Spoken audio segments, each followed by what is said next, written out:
Hey guys, welcome back to Punishing Grey Raven. In today's video, we're talking about the S rank selector. Now, there will be a bunch of timestamps in the description for you guys to browse and jump around. But in this one, we're going to talk about who it's commonly recommended to choose, who I will be choosing, how to use it, and then we're going to go through every character and their sort of playstyle, give you guys a quick demonstration of them. So if you see one that you just really like the gameplay of and you like that playstyle, you know, select them. It's a PvE game.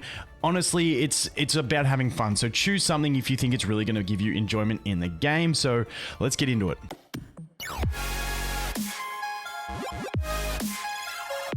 Now we are going to look at who to choose. Now, before we get into this, I have to give some shout outs because I didn't play deep into JP or CN versions.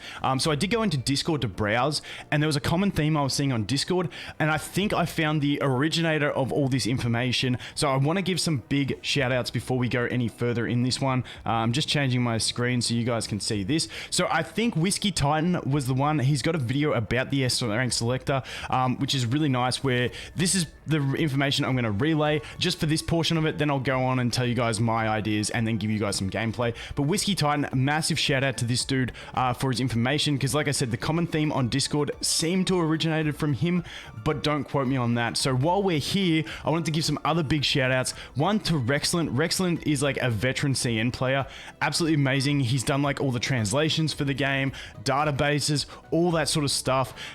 Really, really amazing for the game, this guy. He's on Twitter as well. I think his account got banned or something like that. I saw him tweet, but Rexlent, absolute legend. And then a personal massive shout out goes to Chaotic. Chaotic covers all these Chinese games before they come to global and stuff like that. He's helped me out a lot with Punishing Grey Raven, and just massive respect to this dude. So be sure to go across. These guys' links will all be in the description. Go ahead and open them up in a separate tab and go and sub to them, because I really do appreciate all the work these guys have put in. So moving on from that, the information is, and basically what I've been seeing is Kamui here is the number one choice. He is, if we go to details, he is the dark tank for the but he's also pretty much a damage dealer, because he goes into a separate form where he deals some nice damage as well. But he is the man that you really want to get, sort of if you're playing optimally for future teams. Now, I just want to mention all these things that we're talking about now, being the dark team. We'll start mentioning the fire team. They are not relevant at the start of the game. That's why I'm not fussed on getting to my selectors so soon. The free-to-play units you get are, in my opinion, the best for progression through campaign. Being these three units here, they're just absolutely fantastic. I think Bianca's probably the best progression damage dealer, because single target's the most important thing, and she's just absolutely crazy at it, and you get it for free after 7 days of login. So all these characters, and that's why I'm not fussed, are not overly important straight up. Like when we start talking about dark and fire teams, that's much later on in the game that you're going to have to worry about building these specific teams. So don't stress too hard about this. But like I said, he seems to be the number one that everyone wants to get. And then past that, we do have the options of Karenina and Nanami. So with Karenina and Nanami, if you get them both, they make up a fire damage dealing team. So we've got the damage of fire here by 70%. And then we also have the tank details, which is fire, but she also has like fire debuffs and stuff like that. So those two together you can go for, but if you can't get both of them, the idea is to go for Kamui instead. Now, for me personally, and also Lee, basically for me, like I said, I prefer Bianca as a DPS than Lee. And also we do have Alpha, who hopefully will come a month into the game. So she's just going to outclass Lee as well. But once again, if you enjoy his playstyle, go nuts. And then we have Liv. Now for me, Liv, I honestly just prefer the B rank Liv. And this Liv, I think, might be viable in like early launch co-op missions where you need a support, and she's sort of that damage support. I think she might be okay for that. But besides that, I don't think she's really necessary. So, you know, if you really like her, you can go ahead. But for me, not really necessary. And then moving on to what I will choose personally. So for me, like I said, I'm going to hold out on my 40 pity. From my 40 pity, if I don't get Kamui, I'm going to take Kamui. No matter who I get, I'm going to take Kamui. So I'm going to end up with a Kamui no matter what. Now, if I do get Kamui from my 40 pity, then I will go ahead and take Nanami. Reason being, I'm not a fan of the Karenina gameplay. You'll see it later on. I know a lot of people may love Karenina gameplay. it's not my cup of tea, so I ain't gonna go for it. I'm just gonna pick the Nanami, who is the fire tank, and then I'm just gonna hope that maybe there's a new fire damage dealer that's really gonna beef up the fire team that we can use later on, and that's what I'll look at. At least then I've got my fire tank and I'm ready to go. But like I said, I'm not really a big fan of Karenina, so that's what I'm going. So to recap, if I don't get Kamui, I'm taking Kamui. If I do get Kamui, I'm taking Nanami. Copy me if you want to. Don't if you don't. It's all happy days. Like I said, having fun's the most important thing. But now we're going to go into each one of these guys, have a look at their basic skill sets, and a bit of gameplay from them. So here we go. So for these guys, all I'm going to do is look at their signature move and their core passive, and then we'll jump into combat and get a feel for whether you guys might want to use him. So his signature move consumes 100 energy, calls in fire support from long range, energy cannons, dealing 200% damage per shot. So this is actually a really cool ultimate ability. And then we have the core passive. He's got the same core passive as the B rank Lucia and the B rank Liv that you start the game with. Do any 3-ping, follow it up with even a single red, and the red is going to do a bunch of extra damage. So let's jump into the tutorial and show you. But like I said, Lee, his animations are really cool. He's a really just good flashy character that feels really agile and like you're moving all the time. But like I said, I prefer Bianca personally, so that's why I'm not really interested in him. But let's go in here. We'll just start smacking things, pump some abilities out. Let's go. Okay, so now we've got a 3-ping, so we're gonna do that 3-ping into that, and you'll see this red ability does a bunch of extra shots at the end there, which is really nice. And literally all you're going to do that is 3-ping into red ability, and that is the core mechanics of him. So we're going to go until we get to the ult, and just keep doing the same thing. But as you can see, he's not like a full range, he's sort of like a mid-range sort of character, but really cool and flashy skills, like I said. So we're going to go here, we'll do that, then we'll follow it up with this red one. And as you can see, the red just gets all those extra shots, which it actually looks really good. So now we wait for another red ability before we pop any of these, because we want to make sure we can get it. Yep, into that, and then we do that again. Very, very easy to play. Now we use his ultimate. So we use his ultimate, and then we're going to spam the basics, and it's just going to do these massive shots from the sky from the artillery support. And that is how Lee is going to be played. Really cool, really flashy, but like I said, not the one for me. You guys may like this. I know a lot of people love the way he plays, because it is pretty cool. But anyway, that is it for Lee. Next up, we're looking at Karenina. Like I said, I'm not a big fan, but don't let me impact you. Signature move, she's going to use all the energy. She's going to use 100. She does a big beam of fire along the ground, which leaves paths that enemies take damage in, basically. And her core passive, which is the thing I'm not a big fan of. Once in combat, gains an additional 3% of thermal energy per skill level. Thermal energy can be gained by performing 3-pings and signature moves. Becomes enhanced after thermal energy reaches 50%. Gain additional effects of 10% fire damage bonus from signal orbs, skill, and basic attacks when enhanced. Loses 5% thermal energy per second. So it's a big wordy one, but let's just jump in and I'll show you how it works. And like I said, it's just not down my alley. I think some people will really enjoy this type of combat, but it's just not really the one for me. So let's go in, see if we can demonstrate it.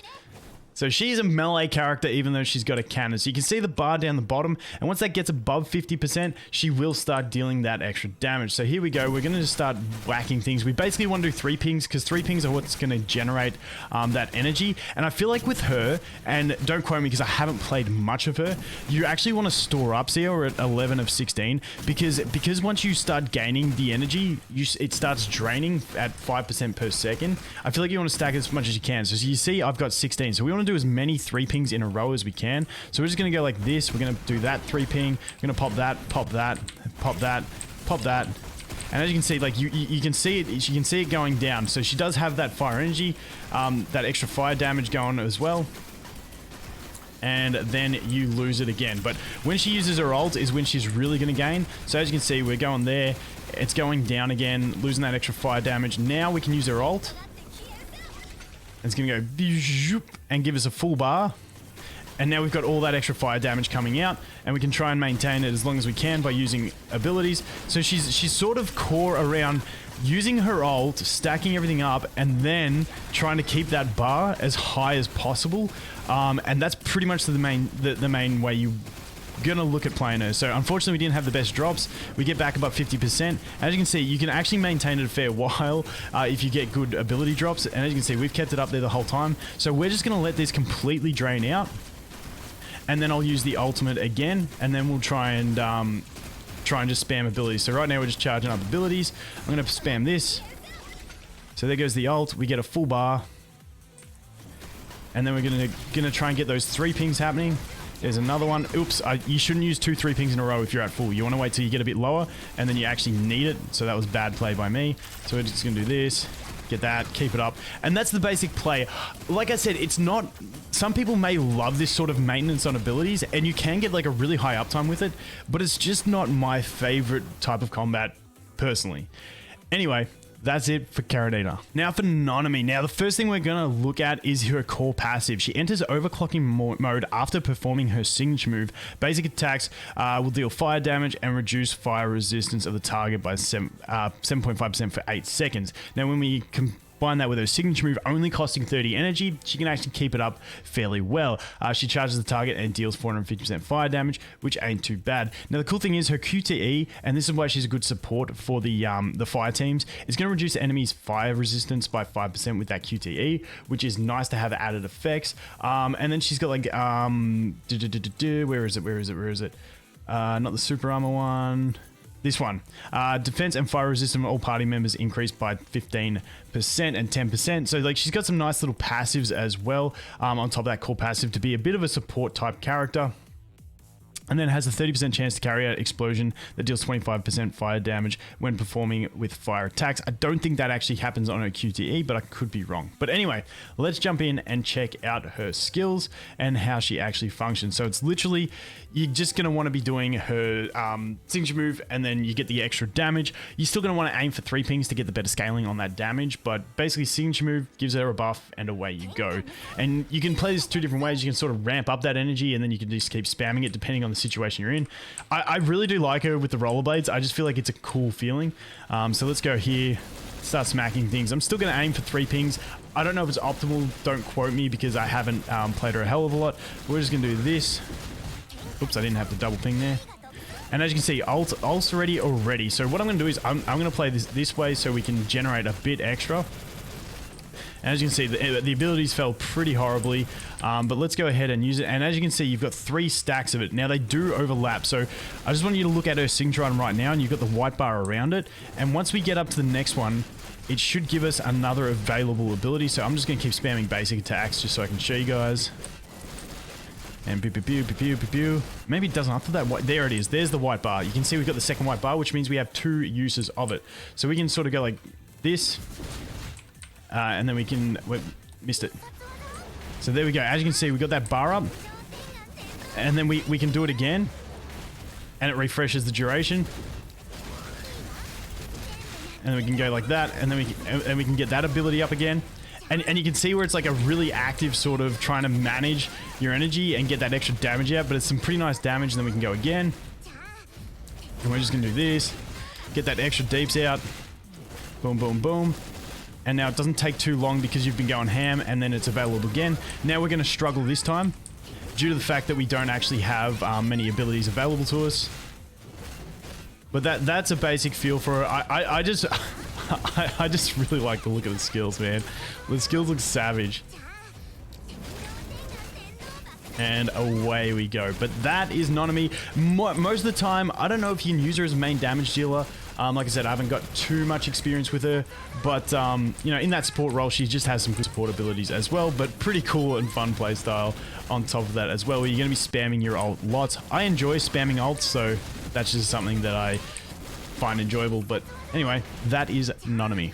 And now we have Liv. Now, like I said, I prefer the B rank Liv as a pure support. Maybe in some of the co-op battles, this Liv might be actually good. I haven't got too much experience with it, but like I said, she's not a very high priority for me at all. But basically, the core passive has a 20% chance to trigger light penalty that deals 75% physical damage when hitting a marked enemy. All her other abilities grant marks. After a 3 ping or triggering 5 times of light penalty, heals allies for 30% of her attack. So, like in the co-op modes, when if you like want to support but you want to get some more damage based and stuff like that, I feel like she might be an option. But that is what she does there. Then we go over here and we look at her signature move. Consumes 100 energy to deploy a wide range energy field that carries out light penalty and deals, which ties into her passive. Deals 75% physical damage at random enemies in the area. Physical damage resistance of party members in the area increased by 75%. Like I said, once again, physical damage resistance in some of the co-op fights that I've seen, you know, there's some damage you can't really avoid, so it could be handy to have something like this. Save it for that, and then you get some good mitigation out. QTE comes in and heals nearby allies for 50% of the attack, grants allies a shield equal to 50% of the attack for 2 seconds. If this shield had a much longer duration, this would be okay, but when she comes in, the shield just really isn't valuable, because most of the time you're trying to avoid all damage. So, you know, we'll see how we go. But anyway, like I said, not for me. You might really like Liv. As you can see, we're gonna want to get her mark. Hitting enemies has a chance to get the light mark. Deals physical damage when light penalty activated for the 5th time, or when 3 ping is triggered. A self-centered area will healing allies. So let's just go in and go to combat training, and we'll show you how this core function works.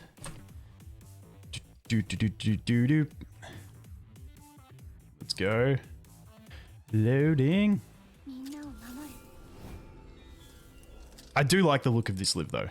So as down the bottom, you can see we're trying to get those marks. So let's go ahead and do this. Spam some abilities. Get some of them marks.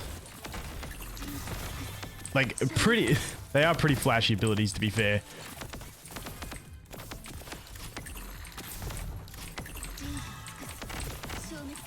So there we go, got all the marks, and then we get that extra. You can see the extras, and then it's done. Then we go back into trying to get them.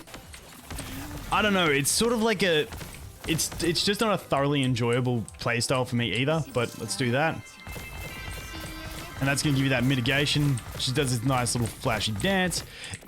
She's actually pretty cool, but like I said, I wouldn't be using her as my main attacker a lot of the time. So yeah, take it what you will. Let's go here. Let's go here. Boom.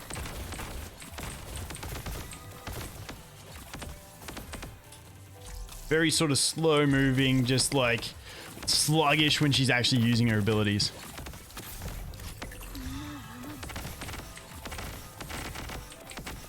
Let's go again. We'll get one more ult off.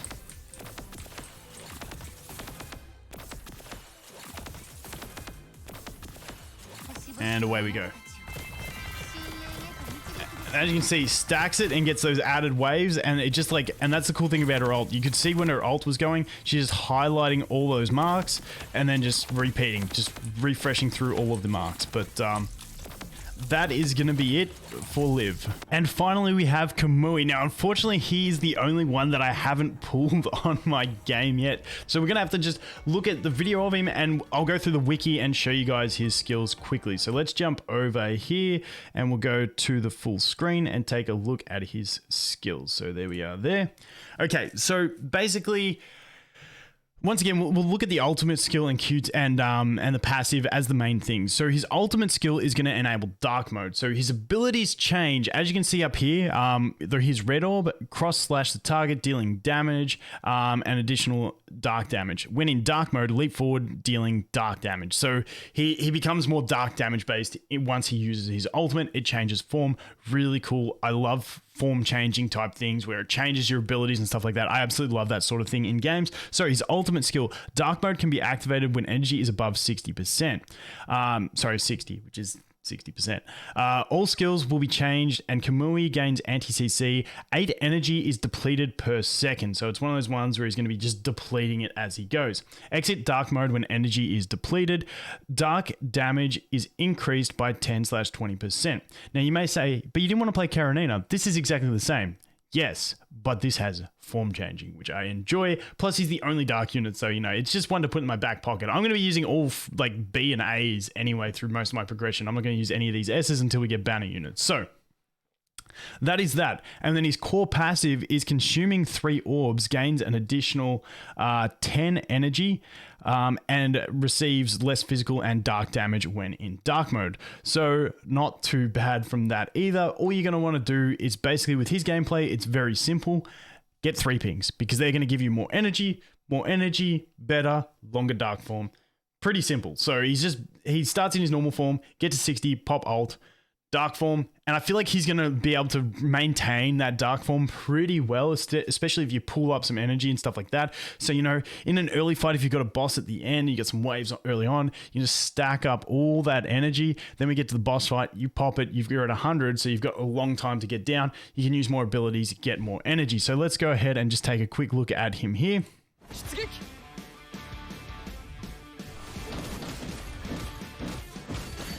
And that's basically his 3 skills. Then he goes dark mode. And you can see he's still using his sword and stuff. It's just more dark based. That is the quick look at him. Unfortunately, like I said, I do not have him in the game, so I couldn't show you guys some actual gameplay like we did with the others. But really nice, form changing, very simple to play as well. So plus, like I said, only dark damage dealer. If we actually look over here and we go to details, you can see that he's 50% physical and 50% dark. So pretty chunky too once you get those extra mitigation in dark form. So that is going to be Kamui. So just refreshing, like I said, I am going to go for do the pity first. If I get Kamui, I'm going to take Nanami. If I don't get Kamui, I'm going to take Kamui. That is my basic one. If you want to copy me, go ahead. Or just choose someone that you're going to have fun with. It's a PvE game. Like I said, I'm not even going to use any of these guys for a fair while. My campaign team is pretty much going to be the top 3 in my squad right now. That's my campaign team. I'm fully fine with that. 2 B ranks and an A rank works pretty well. I'm not stressed about these S ranks. They're just there to build specific teams for bosses later on, in my opinion. But anyway, guys, that is going to be it for this one. Thanks for watching. Hope you have an awesome day, and I'll look forward to seeing you in the next one. Cheers.